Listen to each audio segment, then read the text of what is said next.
Hello friends, welcome back to my channel. तो बढ़ते हैं इस सीरीज के 5th एपिसोड की तरफ। एपिसोड के स्टार्ट में हमें दिखाया जाता है कि जैसे ही मिस जियाओ ने उसे जुआन के बारे में बताया, वो फौरन ही भागी चली आई। यहाँ आकर उससे पूछने लगी, तुम मेरी कंपनी में क्या कर रहे हो? जिस पर वो बोला, चलो मेरे साथ में तुम्हें अच्छा सा डिनर करवाता हूँ। डिनर के बहाने उसे एक बड़े से मॉल ले आया, जहाँ नैनजिंग उससे बार बार पूछती रही कि हम कहाँ जा रहे हैं, मगर जुआन उसे कुछ नहीं बताता। शॉप असिस्टेंट के हवाले करके उसे तैयार करने के लिए कह दिया। बेचारी नैनजिंग को तो कुछ पता नहीं चल रहा कि उसके साथ हो क्या रहा है। ये कपड़े पहनकर उसे काफी अनकंफर्टेबल फील हो रहा था और वो जुआन को अपने पास बुलाकर ये बताना चाहती थी। जुआन उसकी बात तो नहीं सुनता, लेकिन जबरदस्ती उसको बाहर ले आया और हील चेंज करने का बोला। नैनजिंग खुद को कवर करती रही और इसके बाद जुआन उसे एक और जगह ले आया, जहाँ पहुँचने के बाद उसे पता चला कि जुआन ने उसके लिए ब्लाइंड डेट अरेंज कर रखी है। वो भी कोई एक दो नहीं बल्कि काफी सारी। उसकी पिक्चर दिखाने लगा, जिसकी एडिटिंग करने के बाद इसने डेटिंग वेबसाइट पर डाल दी थी। अब तो ये खुद भी अपने आप को नहीं पहचान पा रही है। नैनजिंग ने इतने अजीब अजीब लड़कों को देखते ही उनसे मिलने के लिए मना कर दिया और वापस घर जाने लगी। इस पर जुआन उसे रोक देता है, ये कहकर कि अगर तुम इनसे नहीं मिलोगी तो मैं तुम्हारे मॉम को अपनी रियल आइडेंटिटी बता दूंगा। अब नैनजिंग भी और क्या करती, उसकी बात मानकर उन लड़कों से मिलने के लिए चली गई। सीन शिफ्ट होकर ये गैंग पर आता है, जो कि ऑफिस में ओवर टाइम कर रही थी और उसका बॉयफ्रेंड उसके लिए डिनर लेकर आया था। थोड़ी देर के लिए उसे अपना काम छोड़कर साथ डिनर करने के लिए कहता है, बल्कि जबरदस्ती ही उसे अपने साथ डिनर करने के लिए ले गया। इधर नैनजिंग बारी बारी करके उन लड़कों से मिलती है, जिन्हें देखकर भी इसे खौफ आ रहा था। इसमें से कोई भी लड़का नैनजिंग के जोड़ का नहीं था, कोई बहुत ज्यादा बड़ा तो कोई बहुत ज्यादा मोटा। पर नैनजिंग क्या करती, उसे जुआन के कहने पर इन सबका इंटरव्यू तो लेना ही था। नेक्स्ट सीन में हमें जुकेन को दिखाया जाता है, जिसने फाइनली अपनी स्क्रिप्ट कंप्लीट कर ली और ये गैंग को मैसेज करके स्क्रिप्ट ले जाने के लिए बता दिया। उसका मैसेज देखते ही यहाँ ये गैंग ने नैनजिंग को कॉल करके ये काम उसको सौंप दिया। एंड नैनजिंग तो किसी को बताए बगैर वहाँ से भागने लगी, क्योंकि ये उसका फर्स्ट टास्क था जिसे वो अच्छे से करना चाहती थी। जुआन उसके पीछे आकर वजह पूछता है, जिस पर नैनजिंग ने बताया कि मुझे बॉस के घर जाकर स्क्रिप्ट लेनी है और खबरदार आइंदा मेरे लिए ब्लाइंड डेट अरेंज की तो अगर मेरी शादी किसी ऐसे लड़के से हो गई तो क्या मेरी लाइफ की जिम्मेदार तुम होगे? जुआन बोला, तुम्हारी लाइफ का रिस्पॉन्सिबल मैं क्यों होऊंगा? और नैनजिंग उसे कुछ कहे बगैर वहाँ से चली गई। नेक्स्ट सीन में वो पहुँचती है जुकेन के घर। डोर का लॉक कोड उसे ये गैंग ने पहले से ही बता रखा था। अंदर जाकर देखती है, लेकिन बॉस उसे कहीं नजर नहीं आया, जिस पर वो सोचने लगी कि शायद बॉस घर पर ना हो। फिर वो स्क्रिप्ट लेकर वहाँ से जाने ही वाली थी कि उसकी नजर बाथटब में पड़े जुकेन पर पड़ी। साथ ही हेल्प के लिए चिल्लाते हुए जुआन का नाम लेती है, जिस पर वो फौरन से टेलीपोर्ट होकर पहुँच आया। नैनजिंग को पैनिक से मना करते हुए वो जुकेन का चेकअप करने लगा, जो कि अभी जिंदा था। उसे कपड़े पहनाकर बेड पर लाता है और एक नीडल पिंच करते हुए होश में लाया। नैनजिंग की तो उसे देख के ही बॉडी नम हो गई, लेकिन उसे बॉस के सामने ब्रेव एक्ट भी तो करना था। उसका ये बाहर से कुछ और अंदर से कुछ और वाला बिहेवियर जुआन को भी समझ नहीं आया। जैसे तैसे करके उससे जान छुड़ाते हुए जाने लगे, लेकिन नैनजिंग से तो चला भी नहीं जा रहा। बाहर जाते ही उसे एक बार फिर से एम्बैरेसमेंट होने लगी कि वो हर बार ही ऐसा क्यों कर देती है। यहाँ जुआन भी उससे पूछने लगा कि क्या तुम अपने बॉस को पसंद करती हो, जिस पर नैनजिंग बोली, हाँ वो मेरा बॉस है और मैंने उसकी सारी नॉवेल्स पढ़ रखी है, तो मैं उसे पसंद क्यों ना करूँ? अब जुआन बोला, स्टूपिड लड़की, मैं उस वाली पसंद की बात नहीं कर रहा, बल्कि मैं तुम्हारे अनफॉरगेटेबल लव की बात कर रहा हूँ।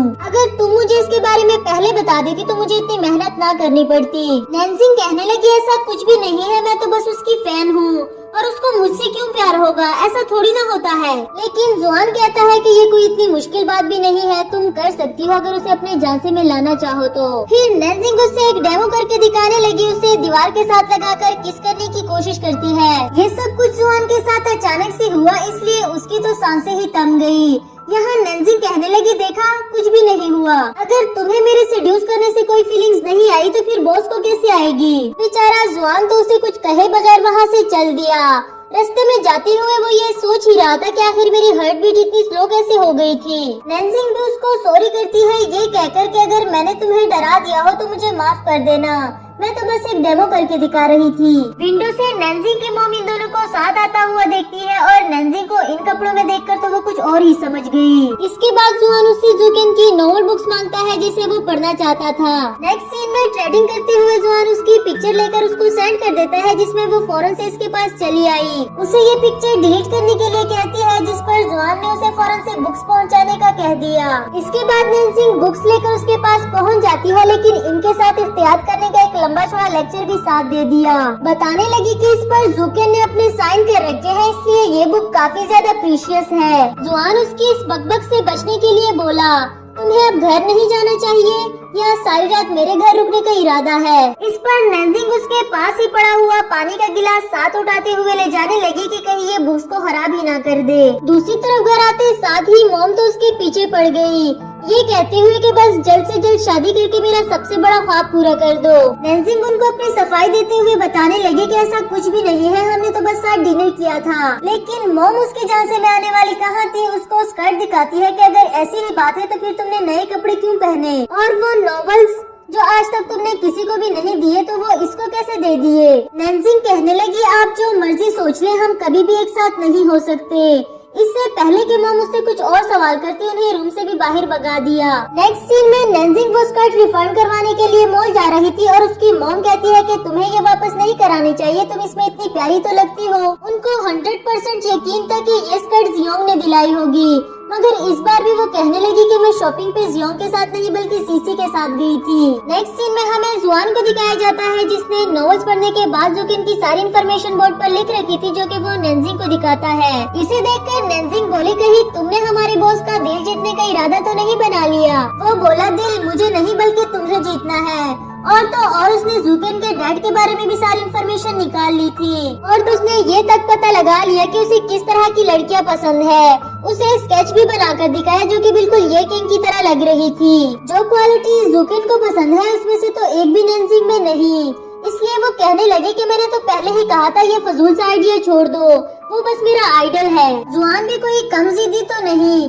कहने लगा मुझे भी कोई शौक नहीं है तुम्हारी मदद करने का, मैं बस तुम्हारी मदद करके अपनी मदद करना चाहता हूँ। वहीं नैन्जिंग उसको ये कहते हुए चली गई कि अगर तुमने दोबारा मुझे फोर्स किया तो मैं तुम्हें ही अपना आइडल बनाकर यहाँ से वापस जाने नहीं दूंगी। नेक्स्ट सीन में नैन्जिंग सीसी के साथ जाकर वो स्कर्ट वापस कराती है जिस पर सीसी को लगा कि शायद इन दोनों का ब्रेकअप हो गया, लेकिन नैन्जिंग ने उसको क्लियर कर दिया कि ना तो हम दोनों में कभी रिलेशनशिप था और ना ही मेरे पास इतना फजूल टाइम है। इस वक्त तो मुझे सिर्फ अपनी जॉब की फिक्र हो रही है, पता नहीं मुझे क्यों ऐसा लगता है कि बॉस मुझे जॉब से निकाल देंगे। तो दूसरी तरफ यहाँ नैन्जिंग की मॉम जुआन के लिए डिनर लेकर आई थी और इसी बहाने वो इन दोनों का रिलेशनशिप जानना चाहती थी। पर जब जुआन ने बताया कि मैं आपकी बेटी के लिए कोई अच्छा सा लड़का ढूंढ रहा हूँ तो इस पर वो समझ गई कि इन दोनों के बीच में ऐसा कुछ भी नहीं। बातों ही बातों में उन्होंने ये भी बता दिया कि मैं नैन्जिंग की बायोलॉजिकल मदर नहीं हूँ, वो अपने डैड के साथ इस घर में रहा करती थी जबकि मैं अपने बेटे के साथ सामने वाले घर में। हमारा नेबर रिलेशनशिप काफी अच्छा था जिस वजह से मैंने नैन्जिंग के डैड से शादी कर ली।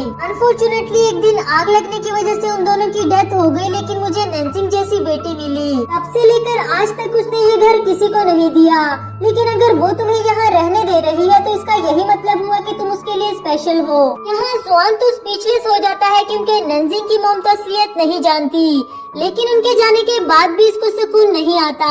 स्टिल वो नैन्जिंग के बारे में सोचता रहा कि कहीं सच में मैं उसके लिए स्पेशल तो नहीं बन गया, और अगर बन भी गया तो उसने मुझे बताया क्यों नहीं। आफ्टर दैट उसे नैन्जिंग की आवाज सुनाई देने लगी जो कि डोर के बाहर एक खड़े ये प्रैक्टिस कर रही थी कि स्कर्ट से रिफंड किए हुए पैसे उसको कैसे वापस करूं। कभी सोचती है कि मैं उसे थैंक यू बोलकर ये पैसे वापस करूं, तो कभी कहती है कि मैं उसको थैंक यू क्यों बोलूं, मुझे तो ये पैसे उसके मुंह पर मारने चाहिए। इसी के साथ जुआन ने दरवाजा खोलते हुए उसके हाथ से पैसे छीन लिए। नैन्जिंग उसे ऐसे खामोश खड़ा देखकर सोच ही रही थी कि कहीं ये मुझे बॉस के साथ फिर से सेट तो नहीं करने वाला। फिर फौरन से बोले, खबरदार अगर तुमने दोबारा मेरे बॉस के बारे में बात की तो। जिस पर जुआन कहने लगा, क्यों ना बोलूं, तुम किसी और को पसंद करने लगी हो क्या। नैन्जिंग को जान बचाने के लिए ये आइडिया काफी ज्यादा अच्छा लगा और कहने लगी, हाँ मैं किसी और को नहीं बल्कि तुम्हें पसंद करने लगी हूँ। ये कहकर वो तो वहाँ से चली गई, मगर हमारे जुआन के दिल में लड्डू फूटने लगे। थोड़ी देर सोचने के बाद वो नैन्जिंग के घर जाता है, उसको हाथ से पकड़कर लाते हुए बोला, अगर तुम मुझे पसंद करने लगी हो तो मेरी तरफ से भी हाँ है, आज से मैं तुम्हारा बॉयफ्रेंड। इसी के साथ हमारा यह एपिसोड भी खत्म हुआ।